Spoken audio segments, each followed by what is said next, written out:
Hello, പുതിയൊരു വീഡിയോയിലേക്ക് എല്ലാവർക്കും സ്വാഗതം. അപ്പോൾ കഴിഞ്ഞ വീഡിയോയിൽ ഞാൻ എൻ്റെ മോർണിംഗ് റൂട്ടീനൊക്കെ കാണിച്ചിരുന്നു. എല്ലാവർക്കും ഇഷ്ടമായെന്ന് വിചാരിക്കുന്നു. അപ്പോൾ ഇന്ന് ഞാൻ എൻ്റെ ഉച്ചത്തെ ജോലികളൊക്കെയാണ് കാണിക്കുന്നത് കേട്ടോ.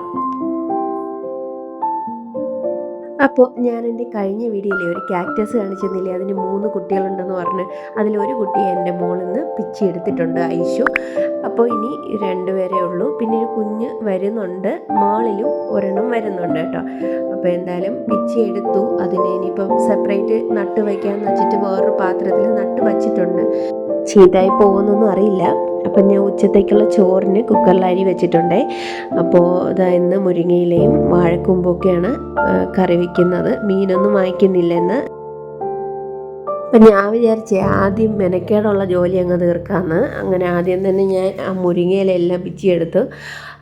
കുറച്ചൊക്കെ അതിൻ്റെ തണ്ടൊക്കെ വീണിട്ടുണ്ട് കേട്ടോ. ഞാൻ അങ്ങനെ ഇല മാത്രമായിട്ടൊന്നും പിച്ചിയെടുക്കാനുള്ള ക്ഷമയൊന്നും എനിക്കില്ല.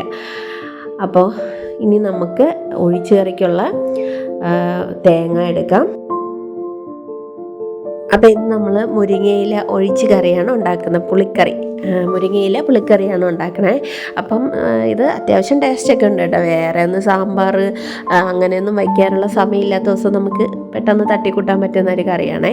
അപ്പം തേങ്ങയും മഞ്ഞൾപ്പൊടി, ഇച്ചിരി ജീരകം, ഇച്ചിരി മുളക് പൊടി, ഇതെല്ലാം കൂടെ ചേർത്ത് പുളിയാണ് പുളിക്കറിയുടെ മെയിൻ.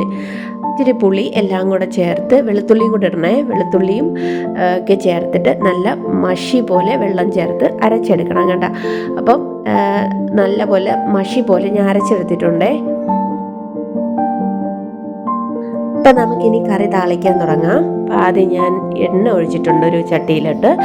അതിലേക്ക് കുറച്ച് കടുകും ഇച്ചിരി ഉലുവ. കുറേ ആയിപ്പോയാൽ നമുക്ക് നല്ല കയ്പ്പായിരിക്കും കറി, അതുകൊണ്ട് ഇച്ചിരി ഉലുവ ഒരു മണം കിട്ടാൻ വേണ്ടിയിട്ട് ഇടുന്നുണ്ട്. പിന്നെ ചെറുതായിട്ട് പൊടിയായിട്ട് അരിഞ്ഞ സവാള, കൊച്ചുള്ളിയാണ് നല്ല ടേസ്റ്റ് കേട്ടോ. അപ്പം എൻ്റെ കയ്യിൽ കൊച്ചുള്ളി ഇല്ലാത്തതുകൊണ്ട് ഞാനൊരു ശകലം സവാള പൊടിയായിട്ട് അരിഞ്ഞിട്ട് അതിനകത്തിട്ട് വഴറ്റി. ഇതിനകത്തോട്ട് നമ്മൾ എടുത്തു വെച്ചിരുന്ന മുരിങ്ങയില, അത് ഫുള്ളായിട്ട് എടുക്കുന്നില്ല, അത് ഞാൻ തോരനും കൂടെ ചേർത്തിട്ടാണ് എടുത്തു വെച്ചത്.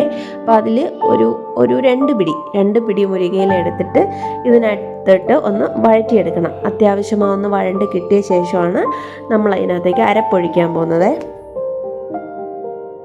അപ്പോൾ അതാ നമ്മുടെ മുരിങ്ങയില വാടിയപ്പം ഞാൻ അരപ്പും കുറച്ച് വെള്ളവും എല്ലാം കൂടെ കലക്കി അതിനകത്തേക്ക് ഒഴിക്കുന്നുണ്ട്. ആവശ്യത്തിന് നമുക്ക് എത്ര കട്ടി വേണമെന്ന് വെച്ചാൽ അതനുസരിച്ച് വെള്ളം ഒഴിച്ചിട്ട് നമുക്ക് ഇതിനകത്തോട്ട് ഒഴിച്ചു കൊടുക്കാം. അപ്പോഴേ ഈ ഒരു കറിയെ വേറെ ആരെങ്കിലും മുന്നേ ഉണ്ടാക്കിയിട്ടുണ്ടോ എന്നൊന്ന് കമൻറ്റിൽ പറയണേ.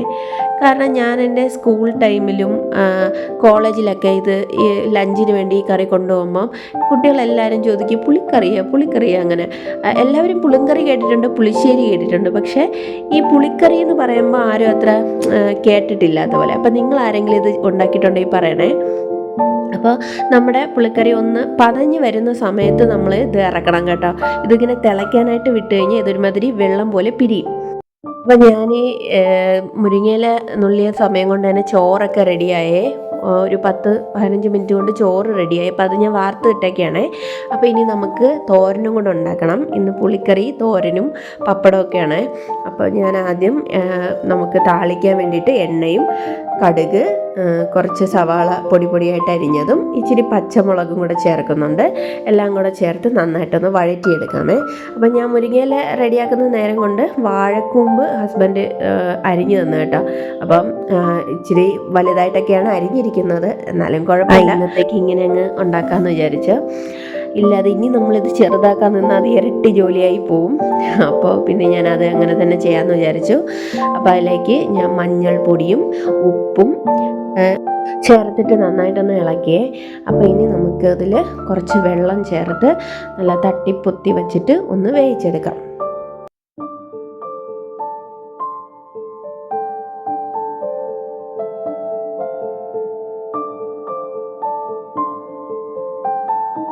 അപ്പോൾ ഈ ലോ ഫ്ലെയിമിൽ ഒരു 8 മിനിറ്റ് വെച്ച ശേഷം ഞാൻ തുറന്നിട്ടുണ്ട്.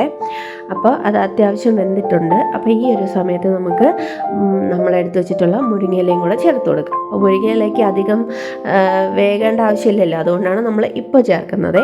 ഇനി നമുക്ക് നന്നായിട്ട് ഒന്ന് ഇളക്കി ഇതിലേക്കുള്ള മസാലയും കൂടെ ചേർത്തിട്ട് ഇതിനെ ഒന്ന് ഇളക്കി അങ്ങ് എടുത്താൽ മതി. അപ്പോൾ അതിന് വേണ്ടി ഞാൻ എടുക്കുന്നത് തേങ്ങ. ഇത് നിങ്ങൾക്ക് തോരൻ്റെ മസാല എല്ലാവർക്കും അറിയാമായിരിക്കുമെങ്കിലും ഞാൻ ഒന്ന് കാണിക്കാം.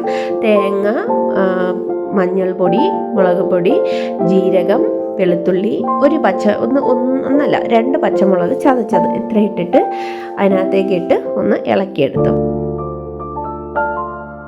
അപ്പോൾ കറികളെല്ലാം ആയി. പപ്പടം കൂടെ പൊരിച്ചെടുത്ത് കേട്ടോ. എന്നിട്ട് പിന്നെ ചോറൊക്കെ വിളമ്പി എല്ലാവരും കഴിച്ചേ. അപ്പോൾ ഇന്നത്തെ എൻ്റെ ലഞ്ച് ഇത്രയൊക്കെയാണ്. പിന്നെ ഞാൻ ഈ മുളകില്ലേ, തൈര് മുളക്, അത് വറുത്ത് വെച്ചിട്ടുണ്ടായിരുന്നു. അപ്പോൾ അതൊക്കെ കൂട്ടി ഉച്ചയ്ക്ക് ലഞ്ചൊക്കെ കഴിച്ച് പിന്നെ നമ്മുടെ ഡെയിലി ഈവനിങ് പരിപാടി, ജോലികൾ, കാര്യങ്ങളൊക്കെ ആയിരുന്നു. അപ്പോൾ ഇന്നത്തെ വീഡിയോ ഇത്രയേ ഉള്ളൂ കേട്ടോ. അപ്പോൾ പുതിയ വീഡിയോ ആയിട്ട് വീണ്ടും കാണാം. നിങ്ങൾക്ക് എൻ്റെ ചാനൽ ഇഷ്ടമാണെങ്കിൽ ലൈക്ക് ചെയ്യണം, ഷെയർ ചെയ്യണം, സബ്സ്ക്രൈബ് ചെയ്യണം. വീണ്ടും കാണാം. ബൈ.